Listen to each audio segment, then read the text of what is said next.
আসসালামু আলাইকুম বন্ধুগণ। বাংলা লিনাক্স টিউটোরিয়াল আপনাদের সবাইকে সুস্বাগত। লিনাক্সের অনেক অনেক টিউটোরিয়াল আছে, অনেক জায়গায় অনেক টিউটোরিয়াল আছে, আপনারা সবাই দেখতে পারি। এবং আমিও একটা আমার জানা মতো যতটুকু সম্ভব আমিও দিলাম, এবং আপনাদের যদি নতুন নতুন কিছু জেনে থাকেন তো অবশ্যই তা দিবেন।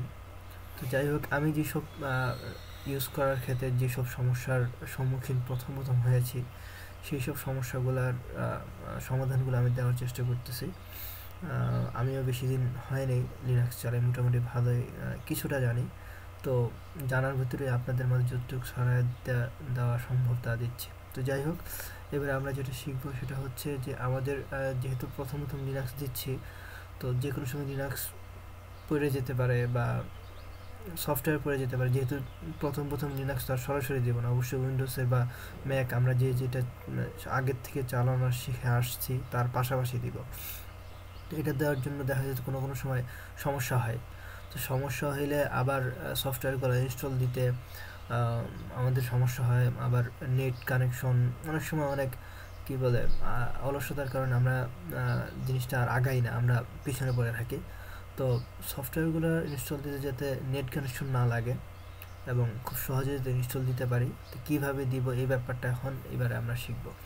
সেটা হচ্ছে আমাদেরকে প্রথমে হোম ফোল্ডারে যেতে হবে। এখানে হোম ফোল্ডার তো আছেই, হোম ফোল্ডারে যেতে হবে। যাওয়ার পরে এখানে যে ফোল্ডারে আমরা যাব, দুঃখিত, হোম না, ফাইল সিস্টেম ফোল্ডারে যেতে হবে। যাওয়ার পরে এখানে আমরা এখানে যাব, সেটা হচ্ছে ভার নামে যে ফোল্ডারটা আছে সেখানে যাব। এখান থেকে আমরা যাব হচ্ছে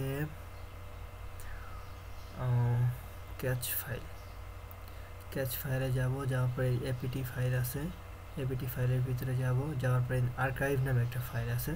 এই আর্কাইভের যেগুলো আছে এগুলো আসলে থাকার কথা না।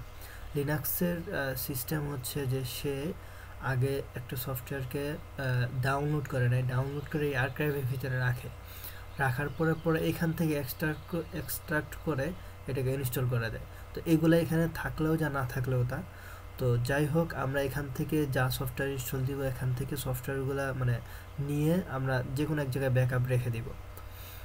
রেখে দেওয়ার পরে তারপরে যখন আমরা মানে ইনস্টল ব্যাকআপ হিসেবে রেখে দিব, পরে যখন আমাদের সমস্যা হবে যে উইন্ডোজটা পড়ে গেছে বা অপারেটিং সিস্টেমটা পড়ে গেছে, তো এমন যদি হয় তো অপারেটিং সিস্টেমটা আবার ইনস্টল দিয়ে আর্কাইভের ভিতরে এসে, আর্কাইভের যে লিঙ্কটা এটা আমরা এখানে দেখতে পাচ্ছি যে ডিরেক্টরি ফোল্ডার, তারপরে ভার, তারপরে ক্যাচ, তারপরে পিটি, তারপর আর্কাইভ, এই ফোল্ডারে এসে এইগুলো আমরা এখানে পেস্ট করে দিব।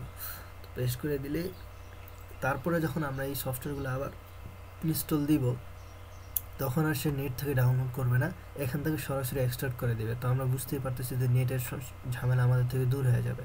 জাস্ট ইনস্টল করতে আমাদের যতক্ষণ সময় লাগে ঠিক ততক্ষণ। তো আশা করি আপনাদের দুর্ভোগ, লিনাক্স নিয়ে কিছুটা দুর্ভোগ একটু হলেও কমবে। তো যাই হোক, তারপরেও কিছু যদি জানার থাকে, কিছু যদি জানানোর থাকে, আমাকেও যদি কিছু জানানোর থাকে অবশ্যই জানাবেন। জানানোর জন্য তো এখানে আমার ঠিকানাগুলো দেওয়া আছে, এভাবে জানাবেন। আর সাবস্ক্রাইব করতে ভুলবেন না। ওকে, ধন্যবাদ।